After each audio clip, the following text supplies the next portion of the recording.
keseharian Echa Filiananda dalam mengasuh anak saat libur bekerja. Ibu satu anak ini tidak bisa lepas dari barang elektronik untuk memenuhi kebutuhan sehari-hari anaknya, terlebih di saat pandemi. Barang elektronik seperti televisi menjadi andalan agar anaknya tidak keluar rumah demi mencegah penularan COVID-19.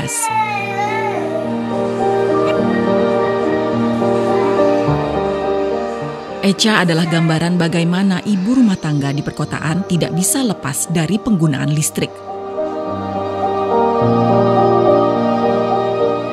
Energi yang disuplai oleh perusahaan listrik negara, di mana mayoritas pembangkitnya bersumber dari energi berbahan bakar batu bara.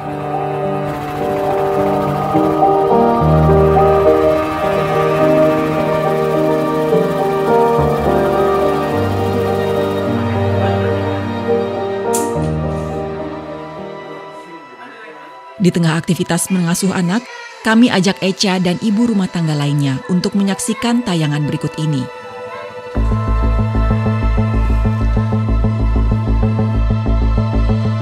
Video apa nih?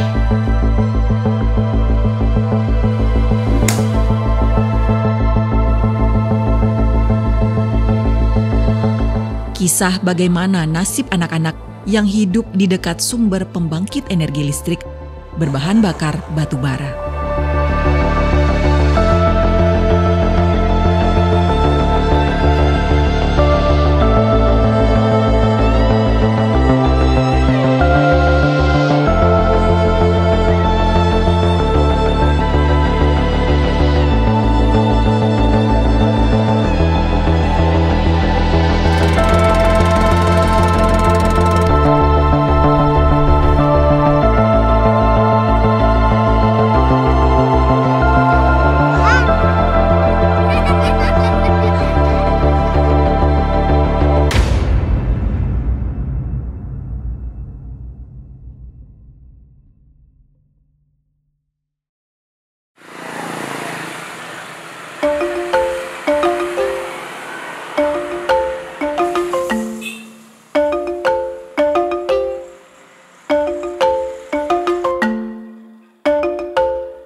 Fitriani adalah warga desa Pintu Air, Kecamatan Pangkalan Susu, Kabupaten Langkat, Sumatera Utara.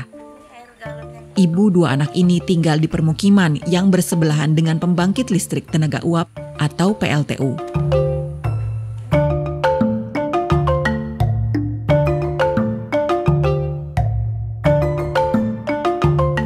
Di Kecamatan Pangkalan Susu terdapat 4 unit pembangkit listrik berbahan bakar batu bara.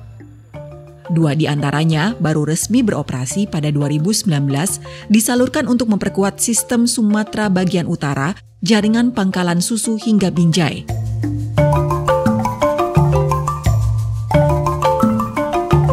Selain itu, PLTU Pangkalan Susu unit 3 dan 4 ini masuk dalam percepatan program 10.000 MW tahap 2. Namun kehadiran sumber energi listrik ini tidak serta-merta membuat hidup masyarakat sekitar menjadi lebih terang. Seperti halnya yang dialami keluarga Fitriani. Setahun setelah PLTU resmi beroperasi, kedua anaknya justru mengalami gangguan kesehatan, di mana timbul rasa gatal disertai luka infeksi pada bagian tubuh. Awal mulanya sih saya ngerasa penyakit anak saya ini kan sekedar penyakit biasa gitu kan Mbak. Karena sebelumnya itu tidak pernah terjadi gitu kan. Semakin lama dia semakin menjalar dan waktu penyakit itu pecah dan bernanah dan dia menjalar ke yang tidak terjangkit. Awal mulai sih saya kirain kan oh ini biasa aja gitu. Kok makin lalu berbulan-bulan dan waktu diobati itu dikasih salep, ternyata semakin parah. Nah, bukan cuma di kaki, tapi di bagian belakangnya juga ada. Dan yang lebih parahnya itu, ini dia di daerah lutut ya. Karena penyakit yang dialami anaknya semakin parah, Fitriani berinisiatif untuk memeriksakannya ke tenaga kesehatan. Mencari tahu apa yang terjadi di balik gejala penyakit yang dialami anaknya. Dan saya bawa ke bidan, ternyata kata bidan ini terkena cacing tambang gitu. Gatal-gatal yang dialami kedua putra Ibu Fitriani ini berawal setelah mereka bermain air di samping rumah. Kegiatan yang lumrah dilakukan oleh anak-anak sekitar. Namun kegiatan itu menjadi tidak biasa semenjak beroperasinya PLTU.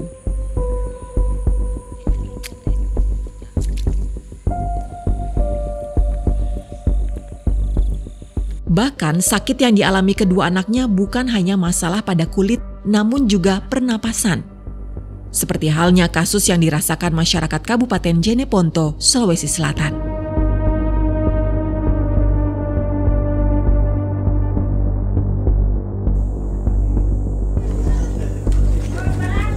Permukiman ini berada di Dusun Bungung Labuang, Desa Punagaya, Kecamatan Bangkala. Lokasinya bersebelahan dengan PLTU Punagaya milik Perusahaan Listrik Negara atau PLN.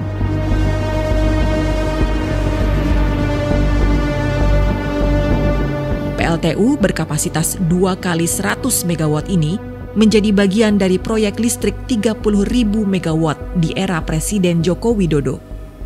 Sejak beroperasi pada 2017 lalu, masyarakat sekitar mengeluhkan dampak PLTU yang mengakibatkan gejala sesak napas. Salah satunya dirasakan oleh Saharia. Gejala itu ia rasakan belakangan seiring dengan datangnya emisi gas buang dari operasional PLTU yang hinggap ke halaman rumahnya. Debu yang dimaksud Saharia adalah debu terbang atau fly ash, sisa pembakaran batu bara PLTU. Pada bulan-bulan tertentu, debu terbang ini kerap menuju rumah warga sekitar, mengikuti kemana arah angin berembus. Saharia meyakini debu terbang itulah yang membuat timbulnya gejala sesak napas. Jika orang dewasa saja mengalami gangguan pernapasan, lantas bagaimana dengan kondisi anak-anaknya? Adira yang berusia 3 tahun pun mengalami gejala yang sama. Bahkan Saharia pernah mendapati anaknya itu bergejala lebih parah darinya. Pas saya bangun tidur, dia belum bangun, sendirian tidur. Jadi dia pas bangun tidur, langsung mentadar. Jadi saya mau panggil bapak di rumah sakit.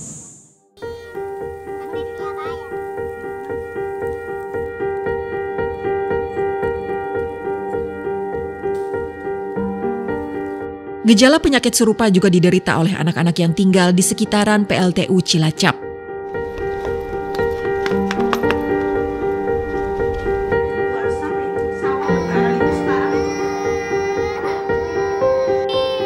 Anak berusia 2 tahun ini bernama Fatan Arta Nabil Saadan, putra dari Tasmiati, warga Dusun Winong, Desa Selarang, Kecamatan Kesugihan, Cilacap, Jawa Tengah. Warga Desa Winong hidup di wilayah yang berdampingan dengan 3 PLTU, yakni PLTU Cilacap dan 2 unit PLTU Karangkandri yang berada di dusun sebelah.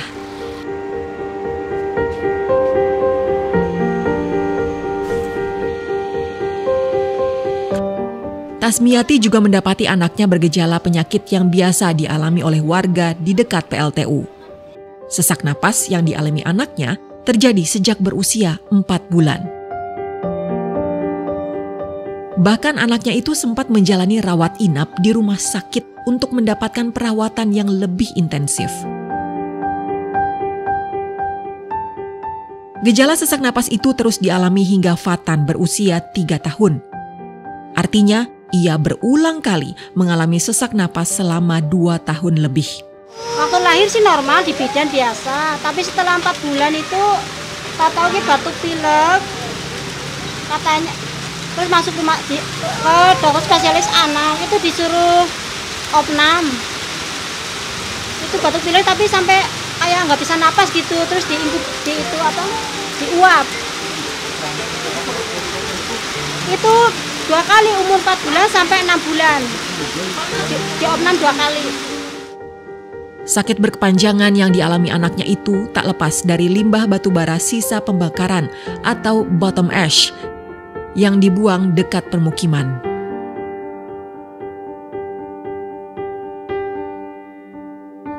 Setelah warga merasakan dampak dari pembuangan limbah berbahaya itu, kemudian mereka memprotes kepada pengelola PLTU. Berkat perjuangan warga, pembuangan limbah itu akhirnya dipindah pada tahun 2020. Gejala yang dialami oleh anak-anak yang tinggal berdekatan dengan PLTU bukan tanpa sebab. Faktor lingkungan menjadi pemicu, mengingat udara di lingkungan sekitar pembangkit cenderung kotor karena terpapar emisi gas buang. Nah, sebenarnya kalau sifatnya pembuangan itu tidak ke tempat pemukiman mereka, mungkin sih nggak masalah. Yang penting kalau dia terlalu berlebihan, itu bisa mengganggu dalam arti begini, segala sesuatu yang berlebihan itu tidak benar, tidak baik ya. Maksudnya kalau misalnya dianya itu berlebihan asap nih misalnya gampangnya, itu bisa mengganggu dari iritasi mata, kemudian tadi pernafasan, yang paling sering pernafasan.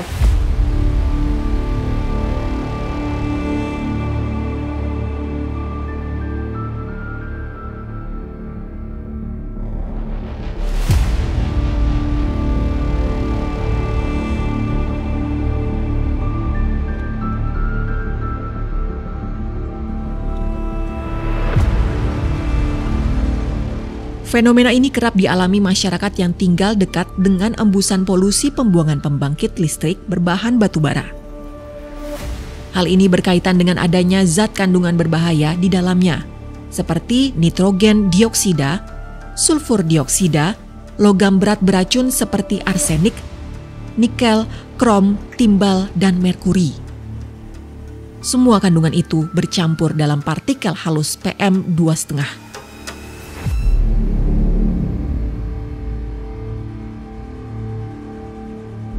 Jika partikel halus itu terhirup manusia, maka zat berbahaya yang terkandung di dalamnya bisa menembus paru-paru hingga aliran darah. Akibatnya, berbagai masalah kesehatan timbul, bahkan bisa mengakibatkan kematian. Kalau misalnya sudah masuk terus-menerus dan memang masuk nanti ke aliran darah, ya resikonya aliran darah itu dia akan kemana beredarnya gitu. Nah, yang paling kita takutkan kalau misalnya itu sifatnya menjadi karsinogenik gitu. Karsinogenik itu membuat kemungkinan ada kanker yang bisa terjadi pada suatu anak-anak gitu. Walaupun sampai saat ini penyebab kanker itu belum bisa kita pastikan dari apa. Tapi kalau misalnya memang ada zat-zat yang karsinogeniknya terdapat di salah satu dari asap-asap itu, yaitu memang jangka panjangnya akan memungkinkan terjadi seperti itu.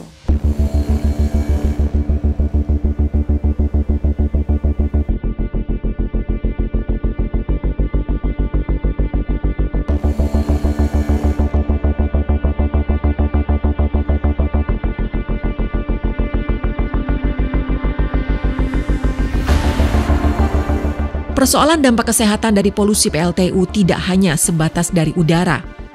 Gangguan kesehatan yang dialami masyarakat juga bersumber dari proses pengendapan zat berbahaya, di mana proses itulah yang berdampak pada kerusakan lingkungan. Masuknya partikel halus berbahaya ke dalam tubuh juga bisa melalui saluran pencernaan. Hal itu terjadi saat debu dengan kandungan zat berbahaya jatuh ke tanaman, tanah, dan juga sumber air. Jika tanaman dan sumber air yang sudah tercemar itu dikonsumsi manusia, maka zat berbahaya bisa masuk ke dalam tubuh melalui pencernaan. Dampaknya, potensi penyakit yang ditimbulkan pun beragam.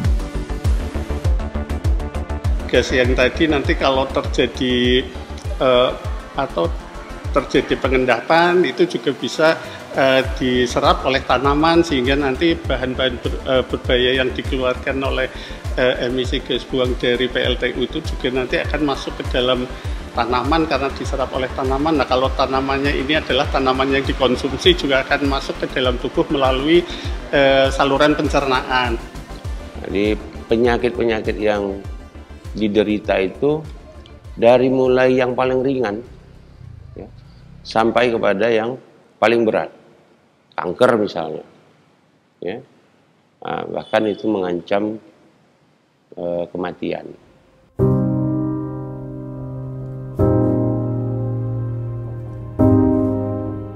Kerusakan lingkungan tidak hanya membahayakan kesehatan bagi masyarakat. Kerusakan lingkungan juga mengganggu mata pencaharian warga yang mayoritas menggantungkan hidupnya dari hasil alam.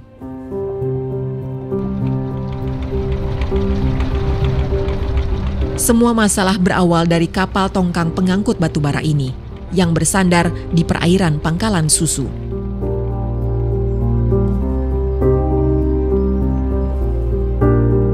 Persoalan warga dimulai saat zona tangkap nelayan menjadi terbatas saat mencari ikan.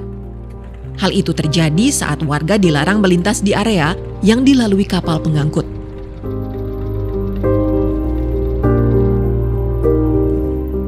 Persoalan berikutnya hadir seiring bahan bakar batu bara yang terjatuh dari kapal pengangkut ke perairan laut. Akibatnya, laut menjadi tercemar. Sehingga nelayan pun kesulitan dalam mendapatkan hasil tangkapan ikan. Persoalan tidak berhenti di situ. Debu batu bara yang terbang terbawa angin membuat pertanian warga sekitar PLTU mengalami gagal panen. Masyarakat sudah mulai menyadari, seperti yang kita lihat sebenarnya ini bau apa? Ini bau batu bara. Oh, ini udaranya sudah sangat mengganggu. Oh, air hujan sini sudah tidak bisa dipakai karena kena debu batu bara. Sudah sangat memahami, hanya persoalannya mereka tidak mampu menyuarakannya. Begitu, tidak mampu dan takut untuk menyuarakan. Selain membuat tanaman menjadi tidak subur, debu yang berterbangan mengakibatkan hama yang semakin meningkat. Sulitnya mendapatkan hasil tangkapan laut berdampak pada kehidupan Yeni Agustina, warga desa Seisiur. Namun usai beroperasinya PLTU, suaminya mulai kehilangan mata pencaharian seiring tangkapannya yang semakin menurun. Semenjak berdirinya PLTU, disitulah nampak apanya kurang, hasilnya kurang. Ikan-ikan nggak ada. Kalau enggak dulu Bu, ikannya itu nggak sanggup kita jual lah Bu. Nggak sanggup karena satu tong besar itu sekitar 30-an kilo. Kalau uangnya aja dari situ udah berapa kalau kita kajikan uang kan. Melihat kondisi ekonomi yang semakin terpuruk, suami Yeni Agustina memutuskan merantau ke Aceh. Hal itu mengharuskan Tina bekerja serabutan untuk mencukupi kebutuhan sehari-hari.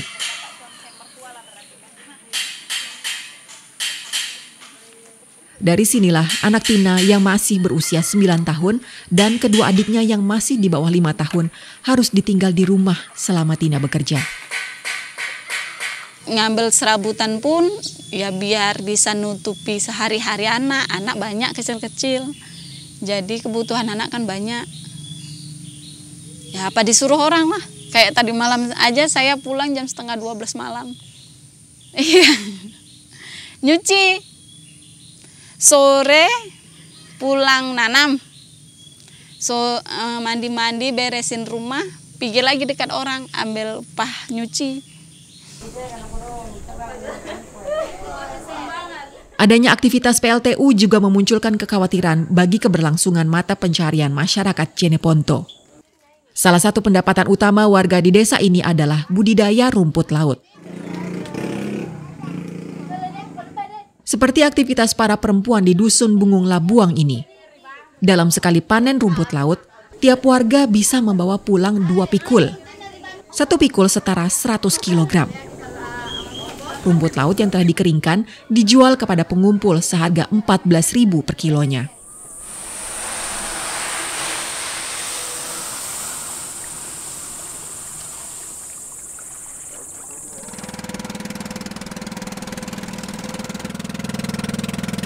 Kegiatan budidaya rumput laut juga dilakoni Hasanuddin Daeng Udin atau akrab disapa Daeng Udin.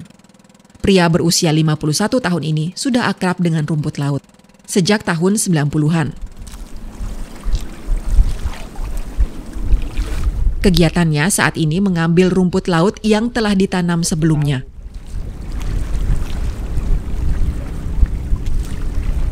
Umumnya, rumput laut dibudidayakan dekat pinggir pantai atau di laut seperti milik Daeng Udin. Namun cerita tentang melimpahnya hasil rumput laut milik Daeng Udin kini sudah berbeda. Itu yang teman-teman yang dekat sekali dengan perusahaan itu yang baru ada dampaknya. Rumput lautnya itu penuh dengan cair. Karena limbah-limbah dari dalam itu. Sebelum ada PLTU tidak ada kendalanya. Pokoknya bagus rumput laut. Dia tahu, tapi itu lokasi yang dia tanami itu kan tanami rumput laut kan itu sebetulnya lokasi sudah diganti rugi. Sudah diganti rugi dengan perusahaan, tapi dia tanami lagi. Jadi perusahaan sudah tidak tanggung jawab.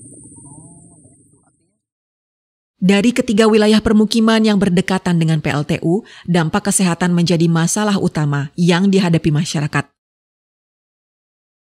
Namun di tengah maraknya kasus itu, pemerintah justru mengeluarkan kebijakan sebaliknya.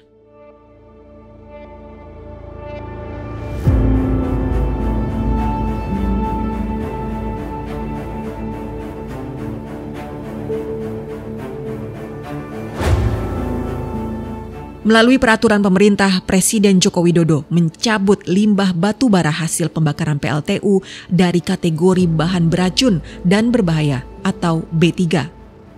Peraturan pemerintah ini ditetapkan pada Februari 2021 yang merupakan turunan dari Undang-Undang Omnibus Law Cipta Kerja. Pencabutan limbah B3 yang dimaksud adalah fly ash dan bottom ash atau biasa disebut FABA. Ketentuannya adalah limbah ini berasal dari hasil dan sisa pembakaran PLTU dengan minimum teknologi circulating fluidized bed.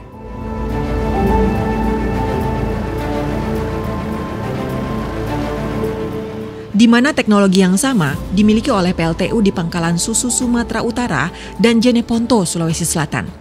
Sedangkan teknologi yang terdapat di PLTU Cilacap adalah flue gas desulfurization. Teknologi yang dianggap ramah lingkungan karena dapat meminimalisasi kandungan beracun dari emisi gas buang. Meski teknologi itu diterapkan, masih ditemui kasus gangguan kesehatan yang dialami oleh anak-anak. Iya, saya khawatir dengan anak-anak dan masyarakat yang tinggal di daerah situ ya. Kalau sekarang pemerintah membebaskan FABA ini dari kategori limbah B3 karena daya dukung lingkungan di daerah tersebut sebetulnya sudah parah, sudah lebih dari layak ditinggali gitu ya, karena debu berterbangan setiap hari dan sebagainya. Jadi ini yang bikin saya penasaran sebetulnya latar belakang keputusan pengecualian ini apa, dan sebetulnya lingkungan kita kondisinya seperti apa. Ini yang masih tanda tanya besar.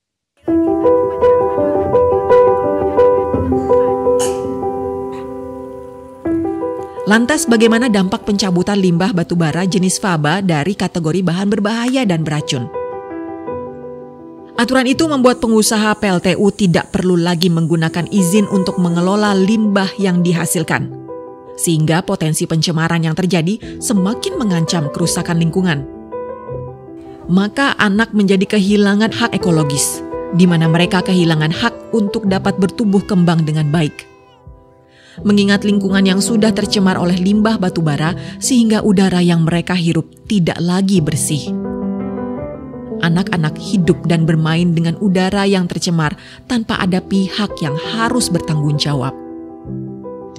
Hak untuk menikmati udara bersih ini sangat vital, terutama bagi anak-anak karena dia tumbuh kembangnya tergantung dari oksigen yang dihirup. Kalau oksigen atau udara yang dihirup ini tercemar, termasuk tercemar oleh FABA yang ukurannya untuk fly ash ukurannya sangat halus dan kecil, ini akan sangat berpengaruh pada tumbuh kembang anak, terutama perkembangan otaknya dan perkembangan tubuh secara umum. Sejatinya pemerintah menjalankan amanat yang tertuang dalam Undang-Undang Perlindungan Anak, di mana pemerintah wajib mengupayakan agar anak dapat memperoleh sarana bermain yang memenuhi syarat kesehatan dan keselamatan. Maka anak diharuskan terlindungi dari zat-zat berbahaya yang bersumber dari limbah industri. Selain mengancam kesehatan anak, zat berbahaya sejatinya juga mengancam masa depan bangsa. Namun alih-alih melindungi penerus bangsa dari ancaman zat berbahaya, justru pemerintah sendiri mengeluarkan kebijakan yang mengancam masa depannya. Anak-anak kecil sekarang ini bakal jadi bonus demografi. Ya, di 2030-2045. Itu kan cita-cita pemerintah untuk menambang devisa dari anak-anak yang sekarang masih krucil-krucil, masih umur 5 tahun, 10 tahun sekarang gitu ya, yang diracuni. Kemudian tahun 2030-2045 diharapkan mereka bisa dapat duit, bekerja, supaya pemerintah bisa menambang pajak, tapi dari sekarang sudah diracuni. Gimana mereka bisa tumbuh dengan sehat? Gimana pemerintah mau nambang dari bonus demografi? Hak tumbuh kembang anak itulah yang kemudian hilang dari ketiga anak ini. Bahkan mereka bertiga harus ditinggal oleh ibunya bekerja. Anak tertua yang berusia 9 tahun harus mengasuh kedua adiknya yang berusia di bawah 5 tahun. Sendirilah di rumah. Kalau diiniin Pak, Bu, rasanya pengen nangis, pengen kayak mana gitu, tapi mau kayak mana? Yang besar itu alhamdulillah udah bisa cuci piring. Yang kecil-kecil ini kalau kita bilang ngumpulin piring, entah nyusun piring itu udah bisa, Bu. Karena mungkin ginilah, Bu, mungkin dilihatnya orang tuanya sibuk, apa yang bisa saya bantu, mungkin kayak gitulah pikiran mereka kan. Dulu belum ada PLTU, saya nggak payah kerja serabutan. Sekarang semenjak PLTU berdiri, saya kerja serabutan, ya jujur sampai ya tadi saya bilang sampai jam 11 malam sampai itu. Tapi mau kayak mana lagi? Anak perlu hidup, anak perlu sekolah, anak perlu jajan kan kayak gitu. Anak perlu makan. Kini, dikit demi sedikit warga mulai meninggalkan Desa Winong. Desa yang dulunya dihuni sekitar 250 kepala keluarga, kini hanya sekitar 150 yang bertahan. Sekitar 100 kepala keluarga meninggalkan desa ini. Mereka terpaksa pergi hanya demi mendapatkan udara yang bersih, sehingga anak-anak mereka bisa menghirup udara segar tanpa perlu rasa khawatir akan terkena penyakit. Kalau untuk sekarang kan saya pikir sepertinya kita diusir secara harus oleh pihak perusahaan gitu loh. Kalau menurut saya, secara harus ibaratnya kita terusir dari rumah kita sendiri untuk saat ini.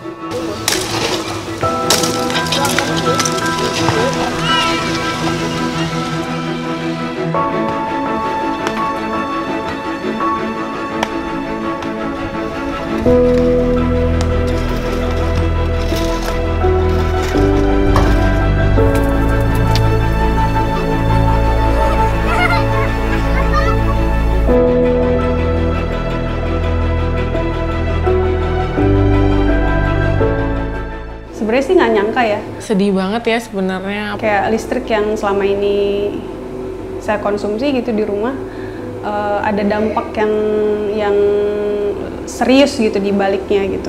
Jadi kayak ngelihat mereka tuh kayak, apalagi masih anak-anak kan, jadi lebih nggak tahan mereka kayaknya ya. Dan ya istilahnya kita yang di kota yang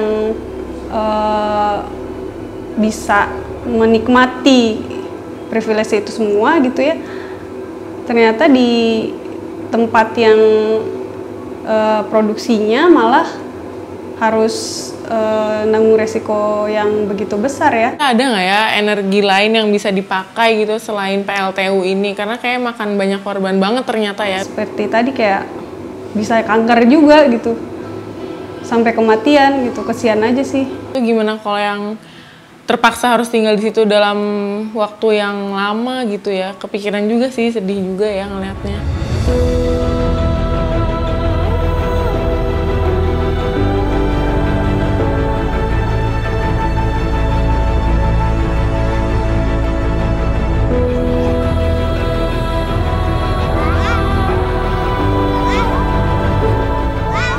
Inilah gambaran bagaimana nasib anak-anak yang hidup di dekat dengan PLTU.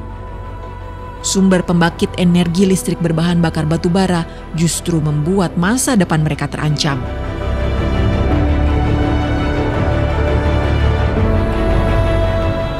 Cahaya yang hadir justru memperlihatkan betapa gelapnya masa depan anak-anak kita.